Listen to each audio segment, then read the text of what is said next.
Road wins by double digits. We've never seen that before in NBA playoff history. It's inside the NBA. It's presented by Lily, Ernie Johnson, Charles Barkley, Kenny the Jet Smith, and Shaquille O'Neal. How did the Knicks win this game, Shaq? They did it by effort. A lot of guys play well. Shout out to Hart, 15 rebounds. Cat played well with 18. Listen, they just did it. Brunson had his moment in the third quarter where he took over. I admit, before the game, game one's always a fill-out game. I was anxious to see how he's going to do against those tough four defenders. He just showed me, Kenny Chuck, that he's ready for the lights. He's ready for the big lights. Third quarter and fourth quarter, he carried him a little bit, but the others for the Knicks definitely stepped up. Again, shout out to Hart for 15 rebounds. Shamet, hit some timely threes in the first half. They all play well. Alvarado, they did it by committee, and that's how you win championships, by committee. Well, I really thought the pace of the game slowed down. And that, to me, and just in my opinion, that's the advantage of the Knicks. Because when you deliberate and you can get the ball to the people that you wanted to in the key moments, they're better.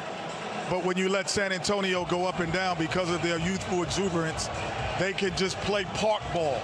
And they can be in transition where Harper and Champagne and all of the players that they have, Vassell, they all could just get into the rhythm of the game easier.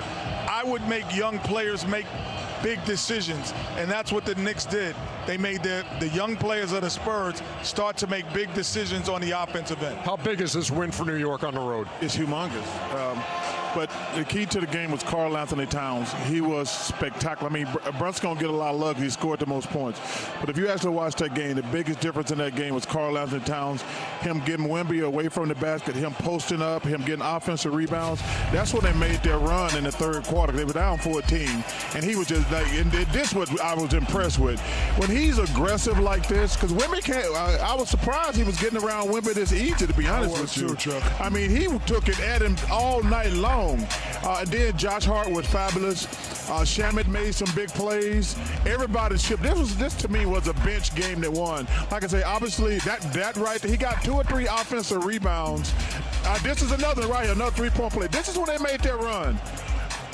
This is it. And Alvarado played well, but Karl Anthony Towns, what I said, if they're going to win this series, he's going to have to be the best player on the court for the Knicks.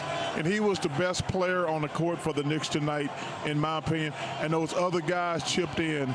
But, man, what a great win. It was a huge fourth quarter, though, for Jalen Brunson as well. 13 of his 30 in the fourth quarter. Yeah, but when they made the run from down 14, that's when you won the game. He was the closer, but when they were down 14, that was when Karl Anthony Towns made that run. No doubt, no doubt. So here it is, if you're just joining us. See, and if you are, shame on you. If you want to get in transition with these guys, they're too good to me.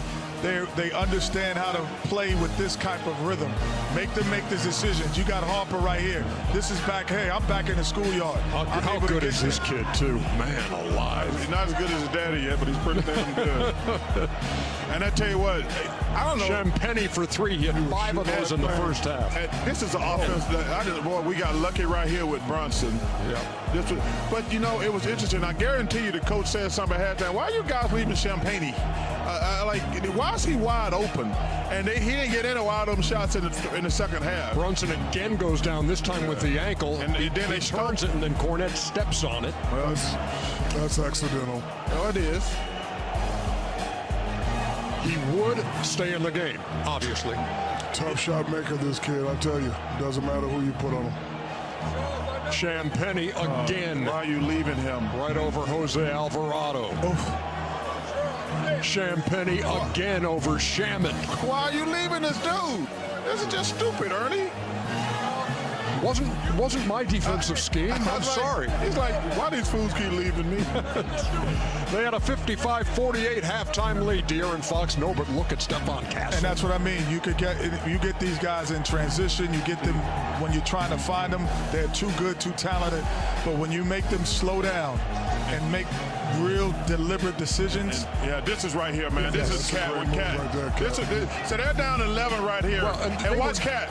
This one, Cat just takes over the game. They were down 14 at one point, and here's Cat again. And this is when Cat took over the game, in my opinion. Yeah. And I don't know what this is awful defense. A 25-11 finish to that quarter that tied the game going to the fourth quarter. At that point, man, how about calling over the back one time? And then he made 2 big threes in a row, Ernie. OG. He stepped up in the this was tough. This is tough. And also, Ernie, kudos to the Knicks, because when they got down 14 instead of pounding, they just came back and played hard. Oh, this one I thought Wemby was going to will the Spurs to win. He did that 2 times in a row. Yeah, and they did take the lead back at 95-94, but there's Brunson for 3. And then Brunson with the spin, and that's good defense right there. Over Vassell. That's just a hell of a shot right there. Ain't nothing you can do about that one. He finishes, does Brunson, with 30 points, 12 out of 31 from the floor, and 2 out of 9 from 3. Yeah, that's not a good percentage. But the Knicks win it 105-95. Wemby 26, 12, and 3 blocks, and there's the line on Karl Anthony Towns with 18, 12, and 4. But Ernie, that's actually what's disappointing. See, that's why I hate analytics, Ernie. Because if you were just sitting at home minding your own business and said Brunson had 30, Brunson didn't have a good game. And a good fourth quarter. He had a good fourth quarter. But if you just looked at Wemby's numbers, you say, man, Wemby had a great game. Wemby did not have a good game. No. That's why you can't go strictly by numbers. Wemby's numbers look impressive, but he did not have a good game. 6 out of 21 from the floor for Wemby. So San Antonio at home drops the opener. Here's their head coach, Mitch Johnson. The film felt like, you know, he missed a few shots early, and we got to get him moving in space and towards the rim, whether that's on rolls or running in transition, but we need the pressure on the rim and the force in the paint. And then they did a good job, obviously, being physical and showing crowds, but, you know, we need to do a better job of establishing that early on, for sure. Rachel. 4th row on the right. Rachel. Hey, Mitch, just wondering about some of the early in the shot clock threes and what you thought that was about. Yeah, I mean, I don't have any right now that I felt were egregious. There was definitely a stretch there in the second quarter, I know, where, you know, we want to play with pace and we want to hunt threes in transition, but we also want those to be in rhythm and feel like they're our shot. And there might have been some questionable ones. I'll have to go back and look at the film. But again, it gets tough when you get nitpicky with that stuff. I'll have to go back and look. But we definitely, again, didn't have enough pressure on the paint all night, whether that was in transition or in the half court. And we got to make sure we're still putting force in the paint. And we'll still get our threes up with that. But we can't work outside in. We got to go more inside out for sure. 10-point win for the New York Knicks. 12 straight wins now in the postseason this year, and continuing to show, like, statistically over and over, incredible record book moments for him. First 30-point game by Nick in Game 1 since Willis Reed. They closed the game on an 11-0 run. So we learned a couple things tonight, Maddie. Navy pinstripes are in. Yep. And the Knicks, what they've had in the Eastern Conference translates to the West. Absolutely. And the Knicks are just the 3rd team all-time to win 12 straight games in a single postseason run. 12 in a row. They haven't lost since Cat was in The Devil Wears Prada 2. The Warriors, though, they hold the record with 15 straight in 2017, which the Knicks could theoretically tie should they sweep the series. Remains to be seen. Historically speaking, though, the Game 1 winner in the NBA Finals has done quite well. Taking a 1-0 lead has converted to a title 70% of the time. It's the Knicks' first time, you know, right here.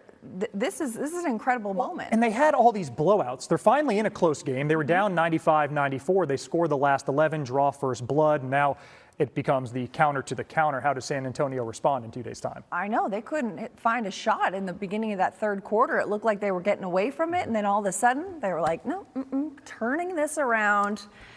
I think I honestly would like to give credit to the New York MTA. The paint job on the subway stairs, the blue and orange, the Timbs that New Yorkers have been hanging on them, whatever the vibes are strong. The vibes are strong. I don't know, though. Do the Timbs go with our Navy pinstripes tonight? Yeah, why not? Solidarity right here. New York versus everybody. And you should have seen, Maddie, when Jalen Brunson hit that corner 3. The kick celebration, you went damn near into Wemby over there. I celebrated so hard, I clapped and the chair flew into the wall. And more reason to celebrate. We got a stacked lineup ahead.